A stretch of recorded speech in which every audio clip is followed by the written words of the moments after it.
Cashmere, precious, rich, seductive, fantastic. It's always a pleasure to own and wear. Cashmere is one of the finest fibers in the world and is used not only to create shawls, scarves, traveling rugs, cloaks, and blankets, but also clothing and ties.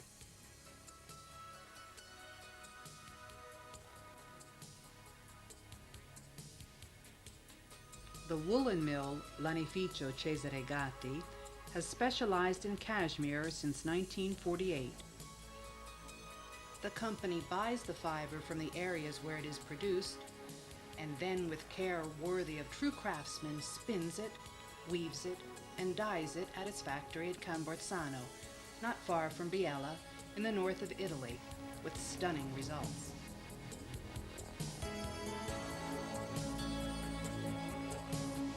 The fiber comes back to life and is transformed into accessories for clothing, which Cesare Gatti exports all over the world, to Europe, the United States, the Middle and Far East, as far away as Japan.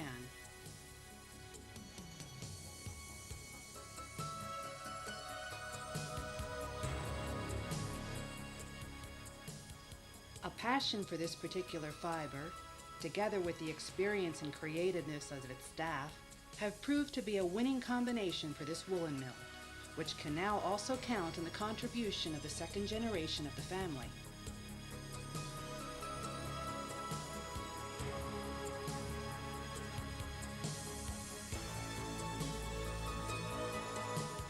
The tradition of processing cashmere continues with the passing of time and is based on leading-edge technology and constantly evolving. The future is already here, where quality has become a habit. But Augusto Gatti, who runs the company along with his father Cesare and his brother Stefano, had a dream: to go to the countries which produce cashmere and to map out an ideal itinerary, the Cashmere Road. It's June 16, 1995. After more than a year of preparation, the project is reaching the crucial phase. Augusto Gatti is ready for a long journey that will involve him as a protagonist of an adventure unlike any other. He wants to travel more than 21,000 kilometers and, apart from Italy, cross 6 countries: Greece, Turkey, Iran, Pakistan, China, and Japan in only 2 months. If possible, the expedition will also enter Afghanistan if the authorities give permission. The route will be covered entirely by land, apart from the sea crossings between Italy and Greece and between China and Japan. And it's all going to be accomplished in one of the company vans, a perfectly ordinary Renault Trafic. Just a few modifications are necessary. The mechanical parts have to be strengthened, and the expedition will take a set of spare tires, an extra gasoline tank, and an extra water tank, and a few other spare parts. And in addition, apart from some very sophisticated onboard equipment, a device that proved to be vital for maintaining contact with Italy during the journey: a satellite telephone.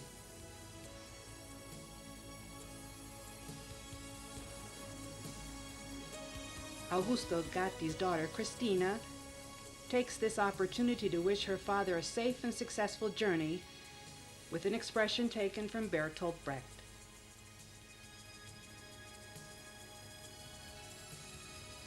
Double-tex underwear from Magnificio Cervino, accompanying the Gatti group, provided comfort.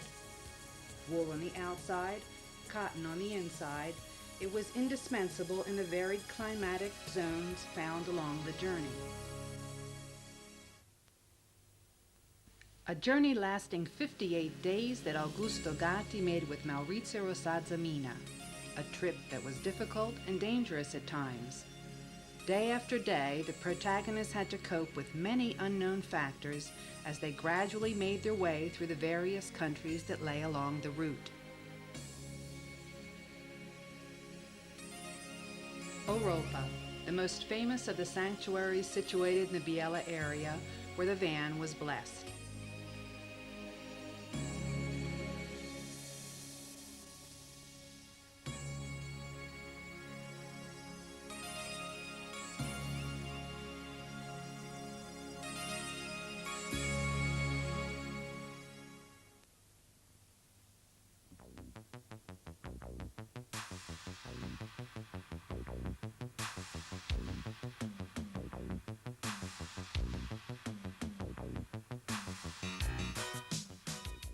The adventure begins on July 11, 1995. Everything is ready. A last check on the van, the documents, and the entry visas for the various countries along the way. Everyone is raring to go and discover the lonely and remote lands that are the home of Kashmir. Two months to penetrate the different cultures and civilizations, challenging the adversities lying along the route, like the climate, which is hot and dry everywhere during the summer months, and the roads, which are often no more than simple dirt tracks or narrow single-lane strips of paved road full of holes. They will also have the problem of finding food, fuel, shelter for the night, and possibly spare parts and mechanical assistance for the van. In other words, the expedition didn't look as if it was going to be simple. But the two drivers, both already hardened to adventurous journeys, set off full of enthusiasm, an enthusiasm that never left them. Augusto Gatti believed in this undertaking. He wanted to reach the areas where cashmere is produced. He really wanted to understand the culture behind this fascinating fiber and find out every detail about rearing goats by talking to the local goat herds. When they had driven along Italian roads for 1,000 kilometers, the van is loaded onto a ferry at Brindisi, taking them across to Greece.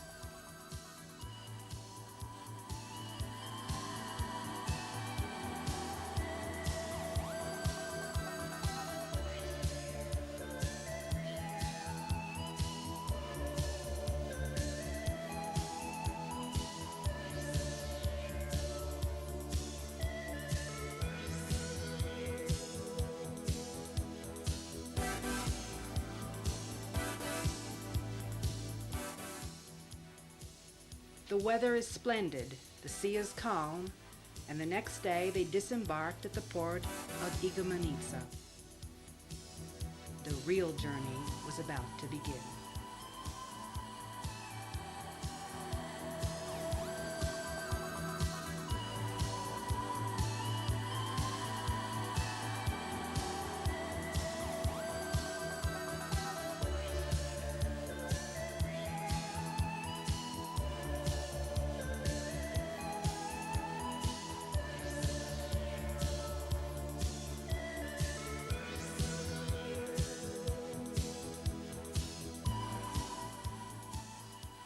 The bittersweet land of Greece, home of the gods since the dawn of time, where the turquoise of the sea blends with the blue of the sky, and the hills burnt by the sun are part of the unspoiled, captivating natural landscape. After an 800-kilometer drive across this legendary, mythical land of Greece, with an abundance of ancient remains that merely adds to its charm, the team arrive in Istanbul, in Turkey, and from here move on to Cappadocia, the central region of Asia Minor.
Up here on the plateau, subjected for millennia to erosion by wind and water, over the centuries shelters, houses, and storerooms, even churches have been dug out of the tufa, forever to be abandoned.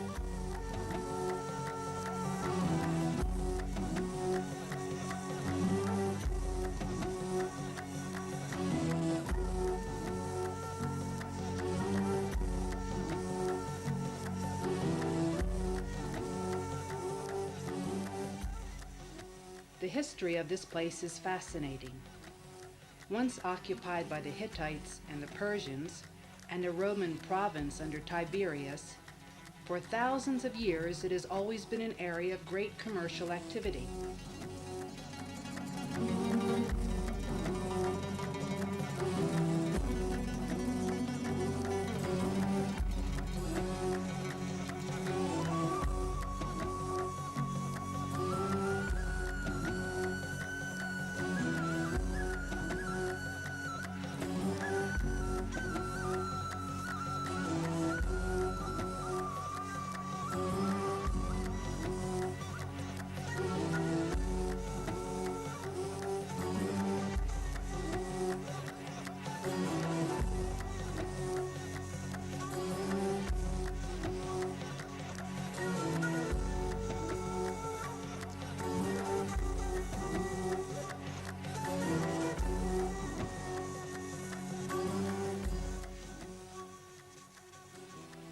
The weather is marvelous, even though the temperature never falls below 40 to 45 degrees centigrade.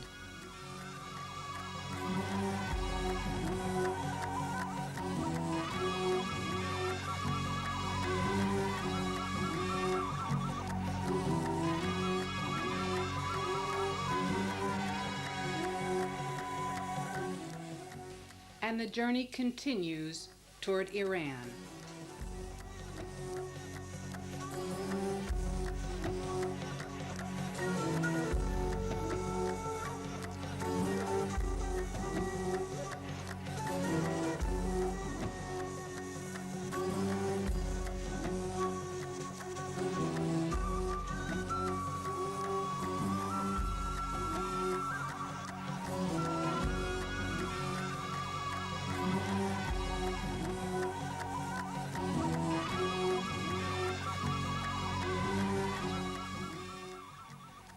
Time seems to have stopped in these regions, and in the Kurdish villages, the children are curious and want to know where that strangely colored van is going.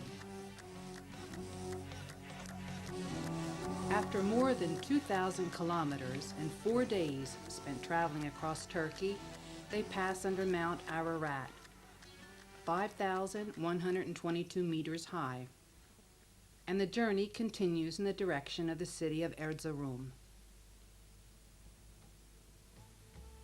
However, they enter Iran by way of Baku and Tabriz, and finally arrive in Tehran.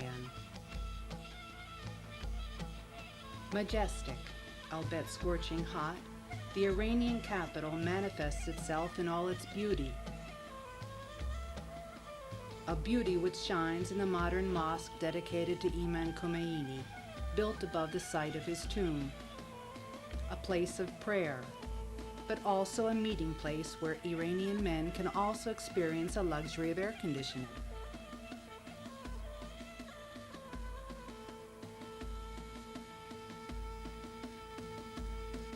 Another stretch of desert, and then the city of Esfahan, with its caravanserai, that was an ancient inn that has now been renovated, its bazaar, and its mosque.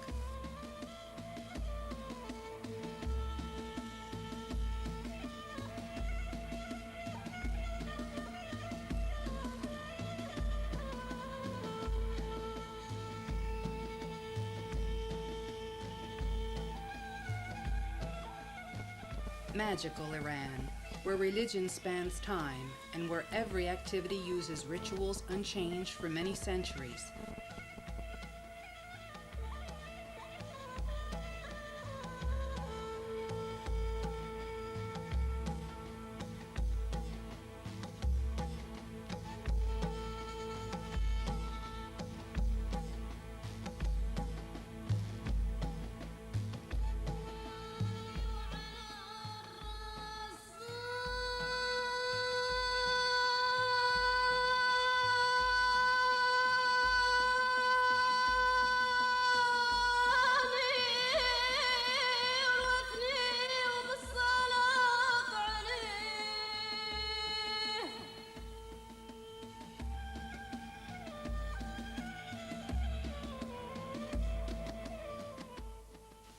Strong colors and sensations of mystery and magic permeate these enchanted places.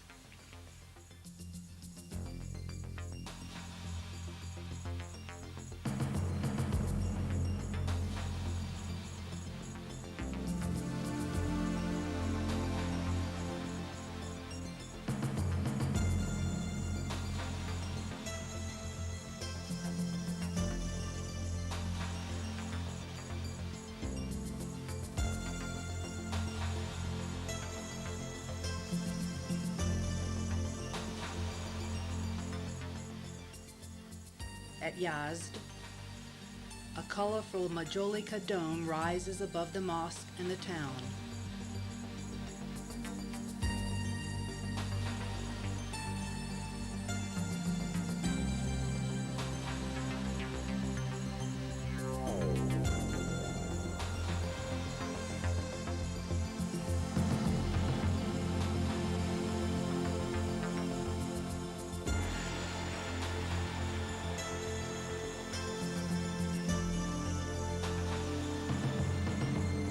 Here, the houses have an ingenious system of air conditioning, but in full respect of nature.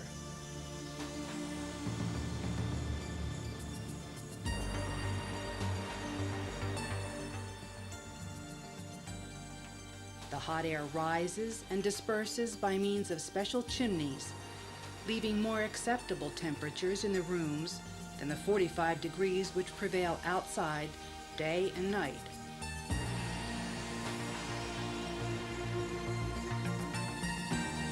After crossing an area of desert in the central part of Iran, finally near Kerman and Baft, they sight their first Cashmere goats. They live wild, followed by goat herds who take very good care of them, knowing full well the value of their animals, in small flocks of about 100.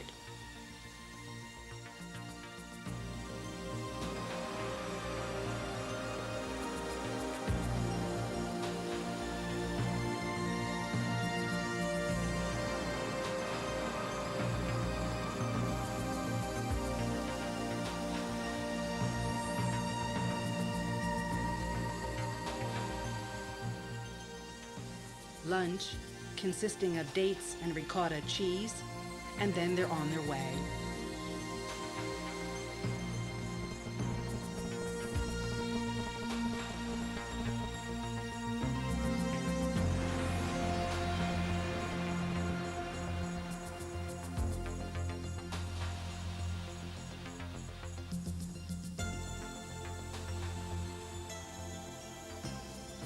The expedition continues, first towards the ancient fortified city of Bam, and then over some very rough terrain towards Zahedan to the Pakistan border at Mirgawe.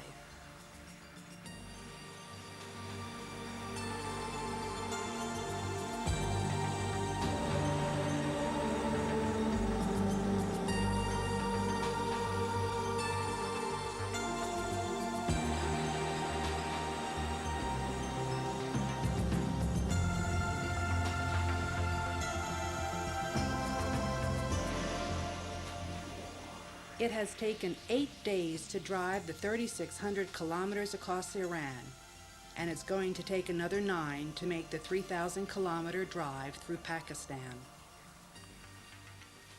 Pakistan was difficult from the outset. It proved to be the most problematic country for the two drivers, who had to cope with uneven, busy, often single-lane roads, and to make matters worse, the aftermath of a week of bad weather. In some places, the road had been transformed into rivers of rainwater, which the parched land had been unable to absorb. 200 kilometers from the Iranian border, they came to the first ford, and this immediately caused problems for the van. Water got into the exhaust pipe with serious consequences for the carburetor and gears.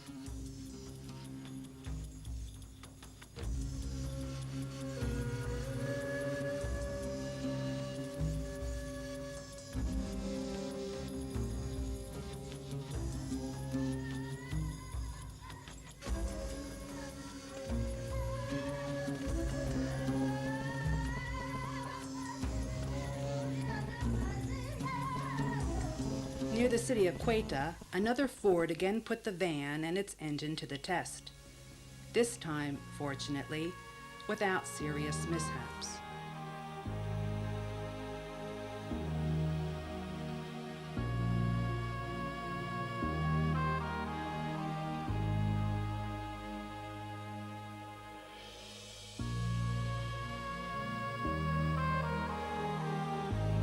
Despite the rough and erratic state of the roads, the expedition continued.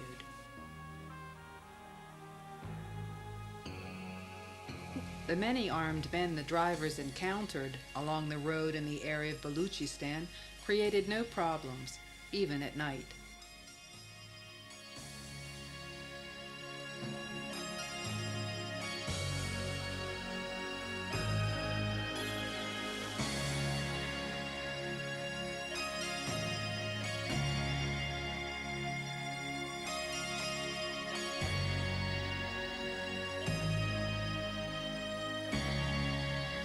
And then the arrival at Peshawar, where part of the city is Afghan, where even the currency is Afghan, as is the market, its sellers, and the refugee settlement, where hope seems to be the only resource left for these poor people.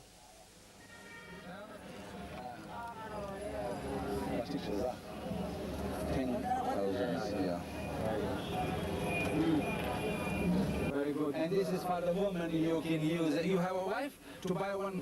Huh?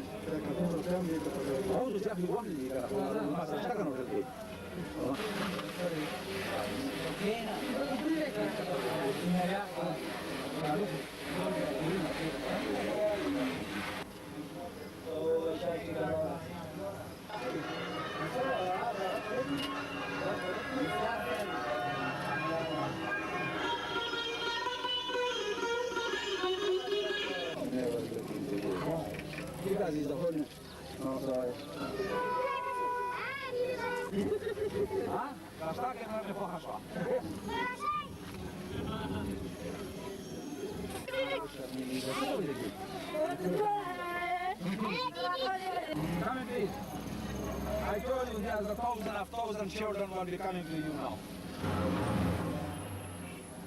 The local trucks that ply to and fro, sounding their horns, provide the only picturesque note in an otherwise increasingly difficult situation.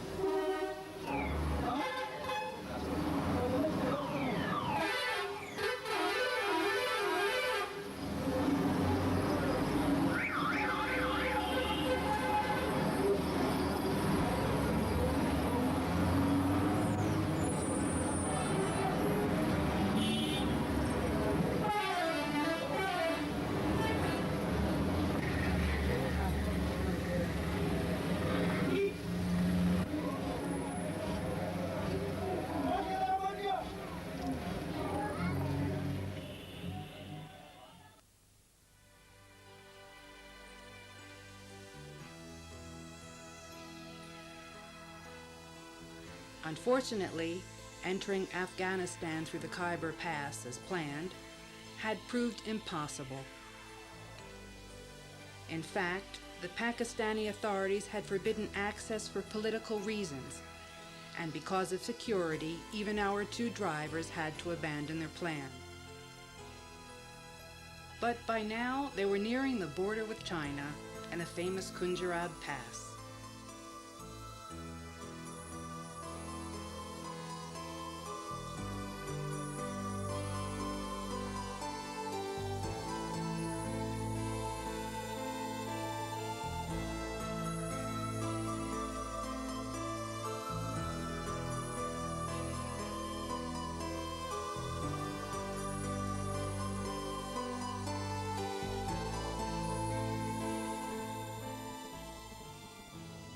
The approach route was long and followed the river Indus, while in the distance, the imposing 8,000-meter peaks of Nanga Parbat and Rakapashi rose in front of the drivers.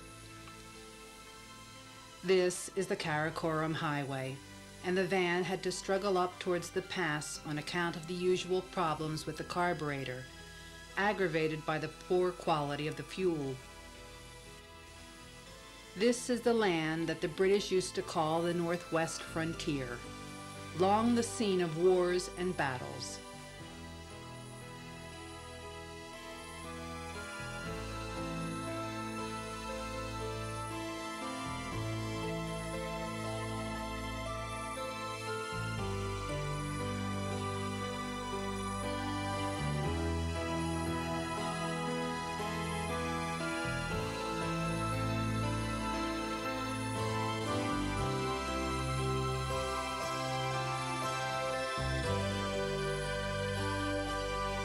After a few more police roadblocks, still on Pakistani territory, they finally arrive, and very noisily too, at the Kunjarab Pass, more than 5,000 meters above sea level.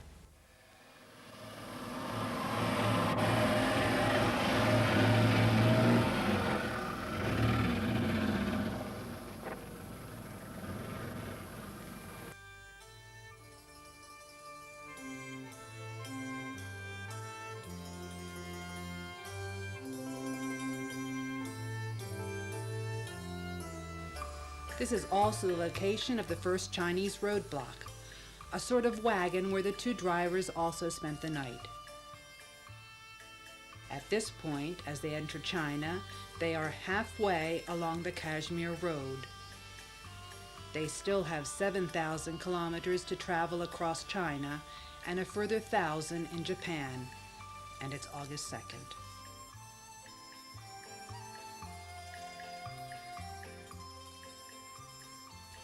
At Tasergan, they have to change the license plates on the van. Off with the Italian ones and on with their Chinese equivalent. This is a formality imposed by the Chinese government, as is the government guide who jumps into the van to escort the two drivers into Chinese territory.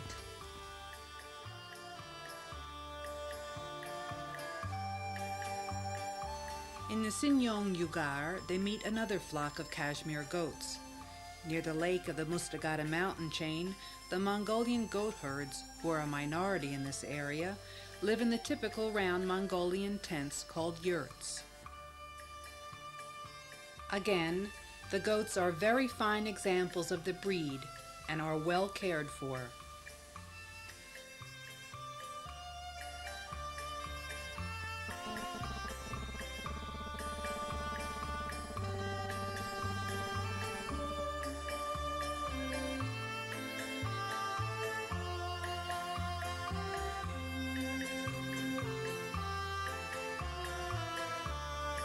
But now, here we are at Kashi, with its colorful Sunday market, a regular meeting place for the various Muslim peoples of this area, Kyrgyzs, Afghans, Tadshiks, and Uzbeks.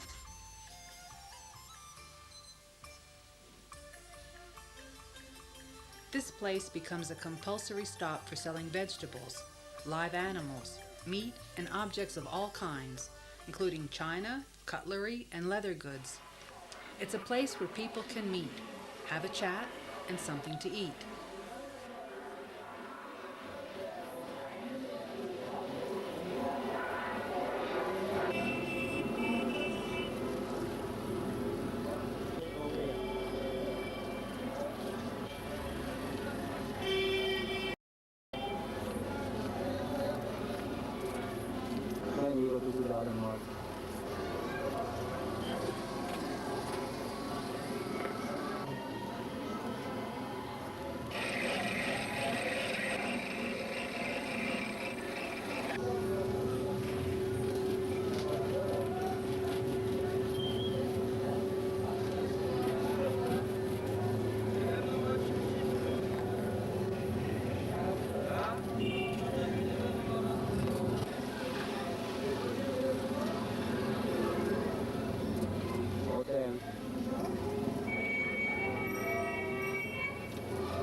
Even a men's hairdresser, out in the open air, of course.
Our team met no Westerners at this Asian crossroads, apart from the occasional rare tourist. And instead of a car park, there's a donkey park.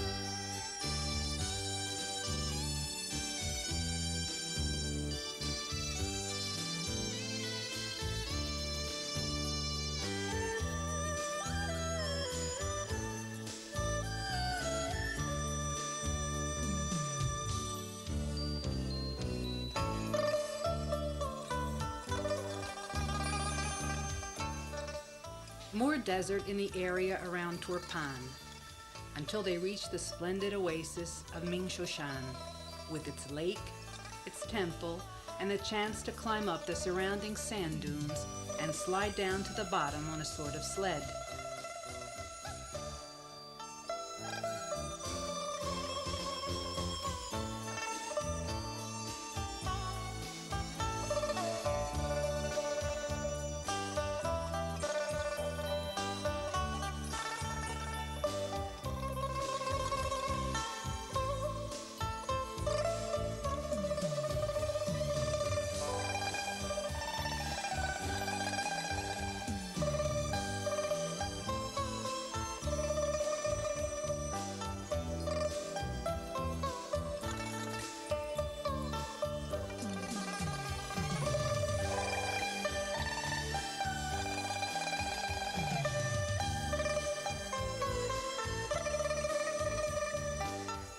They first met the Great Wall, the imposing brick chain that surrounds a large part of China, at Kwang Yu Kwan.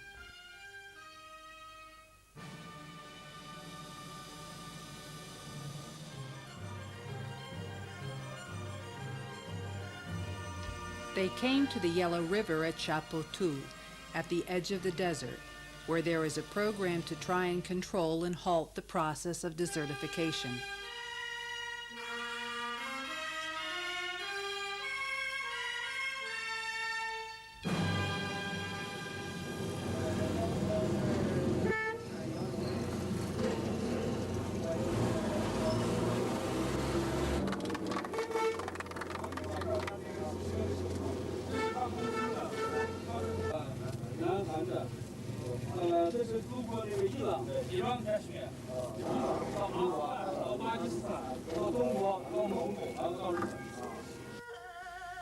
Their entrance to Batu, the Chinese Kashmir capital, was almost triumphant. The van was escorted by a delegation from Luan, Kashmir. Luan, Kashmir, which has 9,000 employees, is China's leading company in this field and deals with all stages of cashmere production, from collection of the raw fibers to the finished products.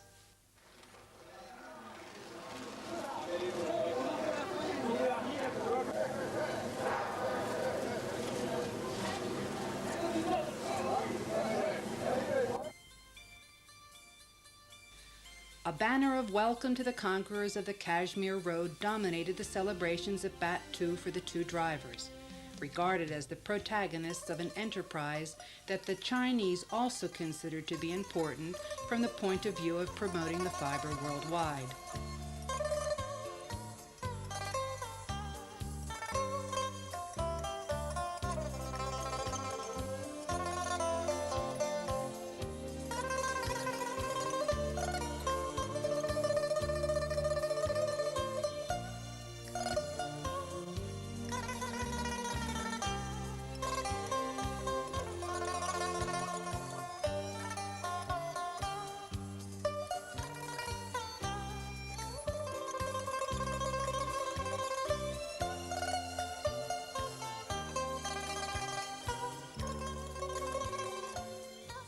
But the expedition moves on.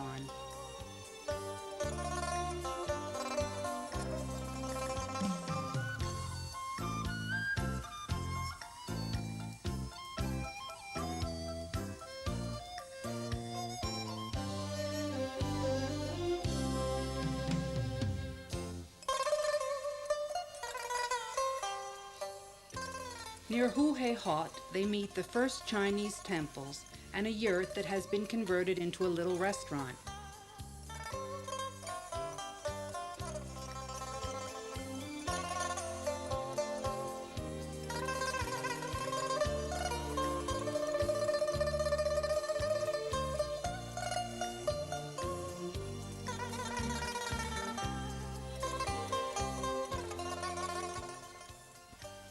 More cashmere and more goats as the expedition proceeds towards the border of Outer Mongolia. However, it turns out to have been closed by the Chinese army. In fact, when military exercises are in progress in the area, access is closed. The two drivers give up. They are already a day behind schedule.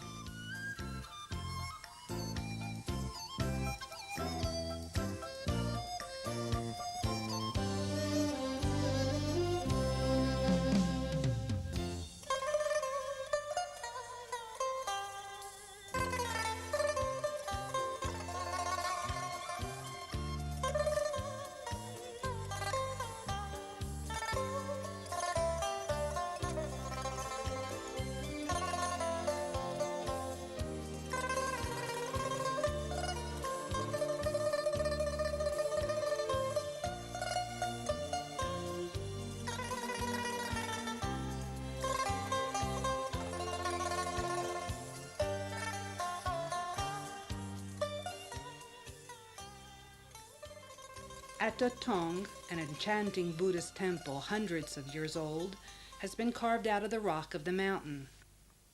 Inside are splendid frescoes and statues depicting Buddha.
At Tatong, the drivers also encounter a funeral procession, an event that has very rarely been filmed.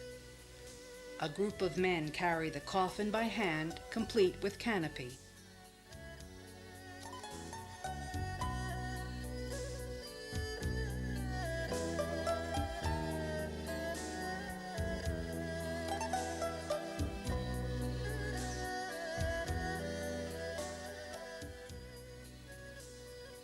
They meet the Great Wall again at Badaling.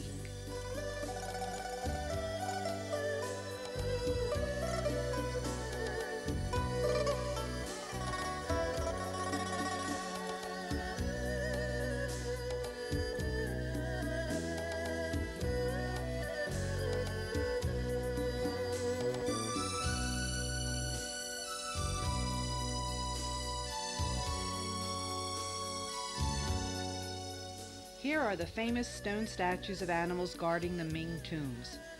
By now, we're just outside Beijing. In Chinese, Beijing means capital of the north, and the ancient city dates back as far as the 5th century BC, when during the Warring States period it was called Qi.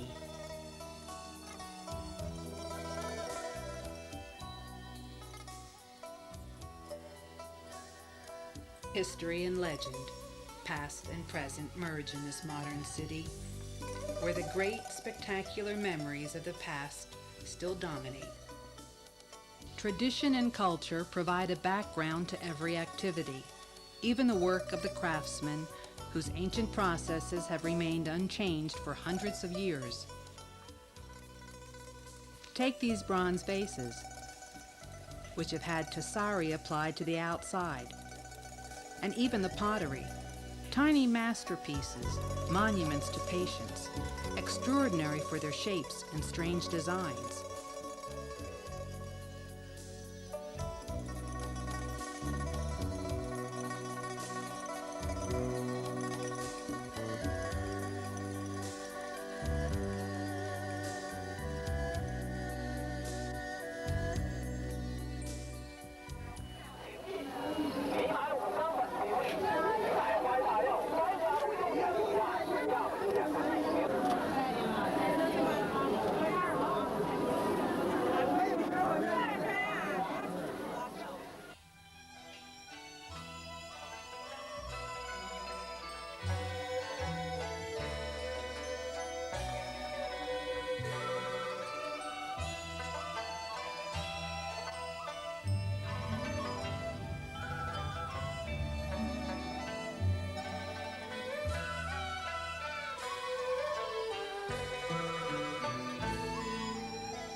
A visit to the Italian embassy in Beijing, the modern city and the old, and then to the famous Tiananmen Square, where the gigantic portrait of Mao Zedong still dominates the scene, the reminder of the more recent past.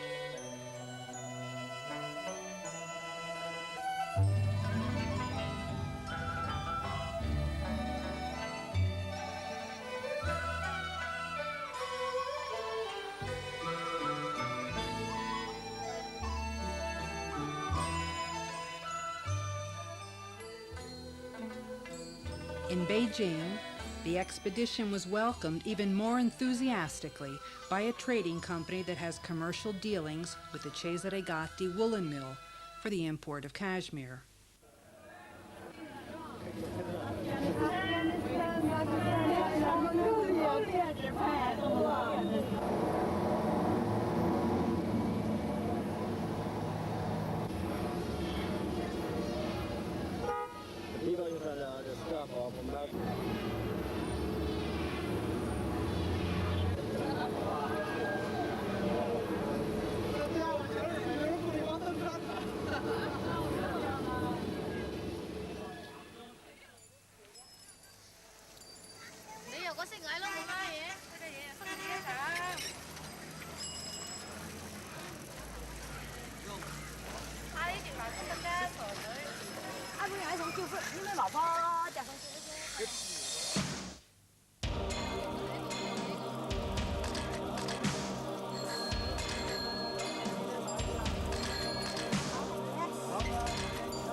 took 25 days to drive the 7,000 kilometers across China, ending at the port of Tianjin. And here the Chinese license plates are removed from the van.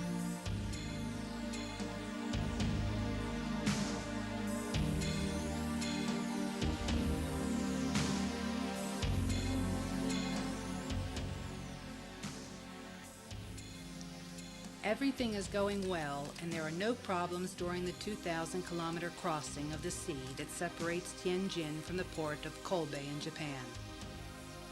It's the first time a Chinese ship has carried a foreign vehicle, so there are many customs formalities to sort out for this strange object coming all the way from Italy.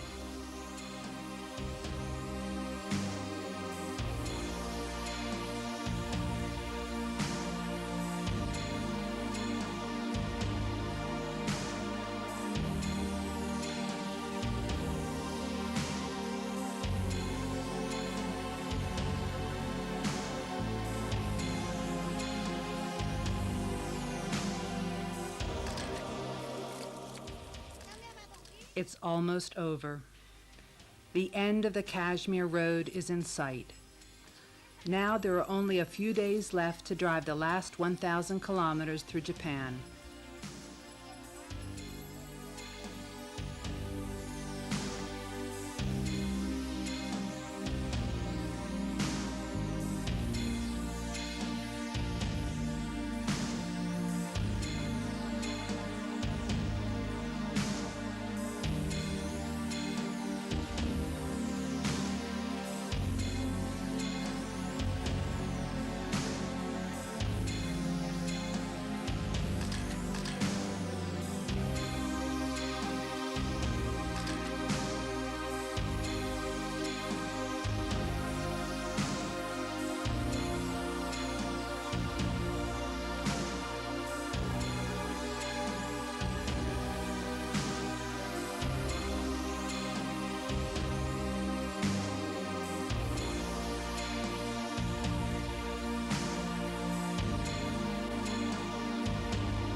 Besides the satisfaction of having led a successful expedition, Augusto Gatti received a lovely surprise at Kobe. He was met by his wife Anna and his daughter Cristina, and also his friends Sergio and Morita-san. When they disembark at Kobe, where there are still signs of the earthquake that hit the area only recently, the two drivers head for Osaka, Tokyo, and Kiryu, the twin city of Biella.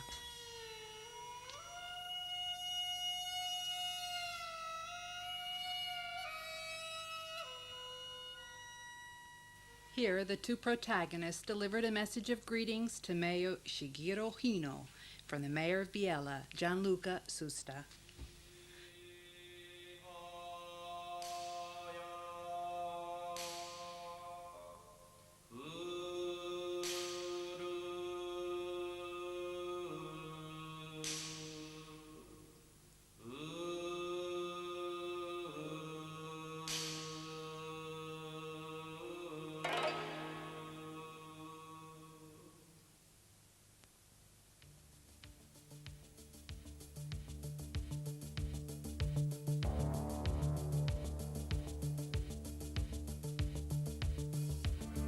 Local photographers, press and television gave a great deal of coverage to the event, which will long be remembered at the Italian Embassy in Tokyo.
After 58 days, the Cashmere Road expedition had arrived at its destination in Japan. The two drivers returned to Italy by plane, while the van arrived by container ship only a month and a half later.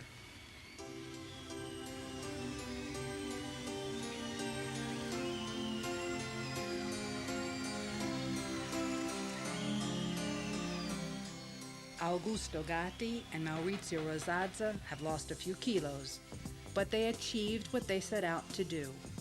Nothing like this had ever been attempted before. It wasn't easy, but now the Cashmere Road has been marked on the map.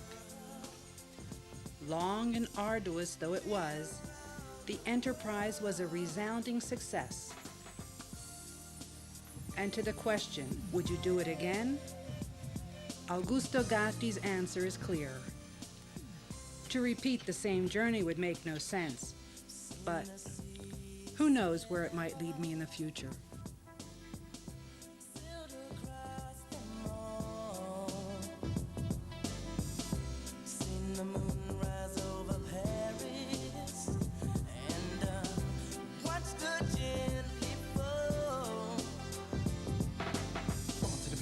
Never stopping, though sometimes I feel like dropping. Gotta keep on and be strong, avoid the wrong. Cause in this life you walk alone through the danger zone until you get home.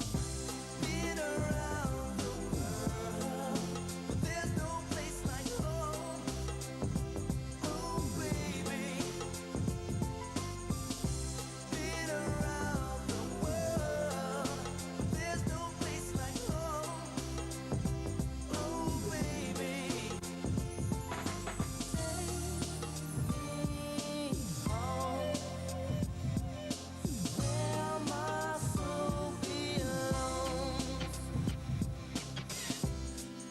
Above the clouds, that paint the sky,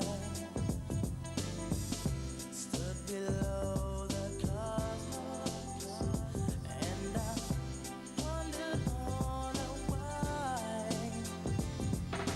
Back to track, in fact I'm breaking through. I never knew that you would turn and walk away to stay and leave me standing on my own, far from home like a nomad, sad, bad dreams about togetherness that we never had.